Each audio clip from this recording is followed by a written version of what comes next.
Hello, everyone. I just got done seeing the film The Whale, starring Brendan Fraser, directed by Darren Aronofsky. Highly anticipated movie for me personally because I am a pretty big Brendan Fraser fan. Mostly The Mummy, obviously being his most iconic thing he's ever done. Obviously, I love The Mummy. I think it's a great movie. It's an excellent movie. The sequel, guilty pleasure. Third one, you know, only watched it once. Never really cared for the third one. Um, but yeah, Brendan Fraser, um, career comeback essentially with Doom Patrol and other things, and especially this movie. Happy to see it because if you guys are familiar with his personal problems he's had, the things he's gone through, he definitely deserves all the praise in the world. And there's been talk about this movie about how his performance is the thing to see, and I think that's the reason why most people are going to see this movie.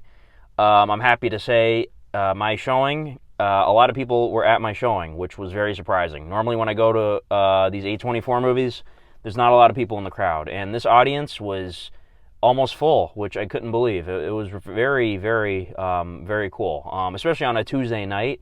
Movies normally come out on the weekend, Friday night, whatever, Thursday night. So that was very cool to see. Um, so yeah, I don't think this review is going to be too long. I don't have a lot to say, and I'll just say this: when the movie ended, there was a girl in the audience who was uncontrollably crying and laughing at the same time, and her friends were like trying to get her to relax. That's like the best way I can summarize this movie. Like, it will do that to you if you're a very emotional person. This movie can do that to you. I did not cry necessarily. I was on the verge of tears a couple times. And yeah, I did laugh at, there are funny moments in the film. It's not a total downer by any means. Of course, this was directed by Darren Aronofsky, who made Requiem for a Dream, which is everybody's favorite family movie, right? So it's in that sort of same vein where it's like, it's a very well-made movie, but it's not something you can watch all the time. Like, you need to be in the right headspace to watch something like that. Very well made, very well done, iconic. Requiem for a Dream, is what I'm referring to.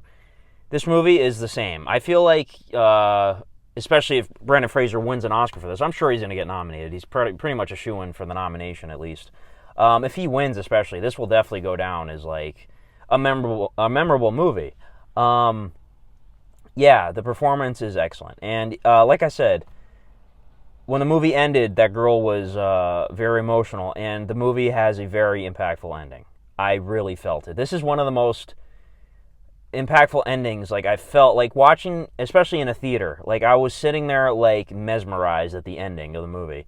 Like, I could feel the audience too. Like, the people sitting next to me, I could feel we were all feeling the same.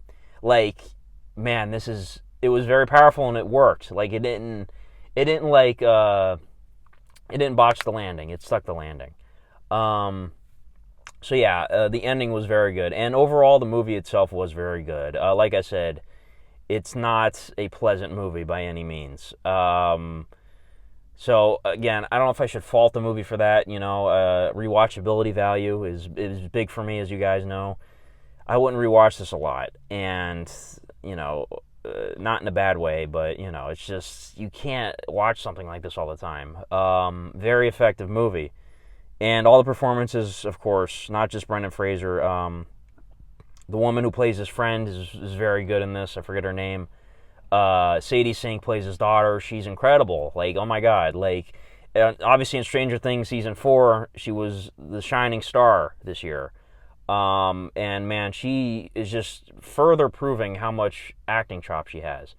I can't wait to see what else she does. Like, it's really cool to see like a young actor like already be like Oscar worthy, and like they're gonna have an entire decades long career going forward. It's like, imagine the body of work Sadie Sink is gonna have in her life. It's just really cool to see stuff like that, and yeah, I think she'll get nominated too, because she really surprised the hell out of me. Ty Simpkins, who was the kid in Iron Man 3, and I love Iron Man 3. I don't care what anybody says. You're misjudging that movie, believe me. He was great in this too. He plays a very religious character. And yeah, it's not really a big cast, to be honest. There's a few other people in there, but I'm not going to say, too much. Those are just the main characters, obviously. Everybody was great. The cinematography was great. Everything. The pacing was great. There's a structure to the movie, which you'll notice, which worked well, I think. And yeah, it was a very good movie. Again, A24 still have yet to see a bad movie from them. I haven't seen every single one, obviously, but this was a very good one. This has been a very great year for them. Is this the film of the year? I keep saying that. No, it's still Top Gun Maverick. That's a very emotional movie too, but obviously it's a very feel-good movie, also. This one is, as a rating, I think I want to give it a 10 out of 10, but it's not the film of the year. And, I'm giving it a 10 mostly for the performances. And the story was very, very good, in my opinion. And the dialogue and the everything. Darren Aronofsky, I haven't seen all his movies. I've seen Requiem for a Dream. I've seen Mother. I've seen this, obviously. And The Wrestler. How can I forget that? The Wrestler is one of my favorite movies of all time. Period. Sort of similar to Mickey Rourke's performance in that. Mickey Rourke's performance in The Wrestler is a top 10 performance of all time for me. This one, Brendan Fraser, is in the same vein. It's not, I wouldn't say it's a top 10 performance of all time for me just yet, obviously, but it's in that same vein where it's like, this guy is totally embodying this character. And it feels like a real person on the screen that I'm watching. So yeah, Brendan Fraser, man, again, I haven't seen everything he's ever done. Mostly, I'm a fanboy of The Mummy, obviously, and I've never seen him do anything like this. And that standing ovation video that went around the internet, he absolutely, I can see why that they gave him a standing ovation. Like, man, he killed it in this movie. So yeah, this, like I said, this review is not going to be too long. I'm not really going to do a spoiler section or anything like that. I guess it's not really a mild spoiler. This movie takes inspiration from a famous book that other movies have taken inspiration from, and I guess I'll say it. It's not really a spoiler. The title of the movie is The Whale, and it takes inspiration from Moby Dick.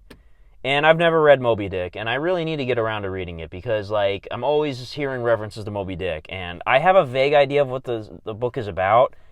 They reference it in Warrior with Nick Nolte, and he's, in his movie, he's listening to Moby Dick, the book on tape. And that's another one of my favorite movies of all time. So it's like, I gotta get around to reading Moby Dick. I guess it's a great story. Yeah, anyways, how would you rank Darren Aronofsky's movies in the comments? I need to check out all his other stuff. I haven't seen Black Swan. I haven't seen Noah. I haven't seen, the other ones. I don't know. I don't know all of his movies. But I've seen Mother, The Wrestler, this, and Requiem for a Dream. I've seen those. But yeah, let me know what you thought of the film in the comments. I'm giving this movie a 10. It just is a 10. The ending of any movie is very important, and I felt like this one was one of the best endings I've seen in a while. Yeah, this movie really stuck the landing. But yeah, that's about it, like I said. So not too long a review. Go out and see it. Support movies like this. Go support Brendan Fraser. He deserves all the credit in the world. I'm rooting for him to win this year. This coming year, I should say. Oscars are in February, so 2 months, whatever. I don't know when they're going to announce the nominees. If he's not on that list, I will be shocked. Sort of like Uncut Gems with Adam Sandler. That one I'll never understand why he wasn't at least nominated. It does not make sense to me. And, I get they only have 5 nominees. You can only fit so many, but that one seemed like a no-brainer to me. So this one, I'm pretty sure he's going to get nominated. And I'm going to root for him. But anyways, thank you guys for watching this one, and have a good one. I was going to say, what am I seeing? I'm seeing Babylon on Friday. What am I seeing it? think I'm seeing it Friday morning. Yeah, so I'm going to be seeing Babylon on Friday morning. And that, I think, might be the last movie of the year that I'm going to be seeing, in theaters at least. So that's the last contender to beat Top Gun, because, like I said, I keep saying this in all the movie reviews. That's still the movie of the year. But yeah, Babylon looks pretty promising, so we'll see how that goes. That's a 3-hour one, so, it is what it is.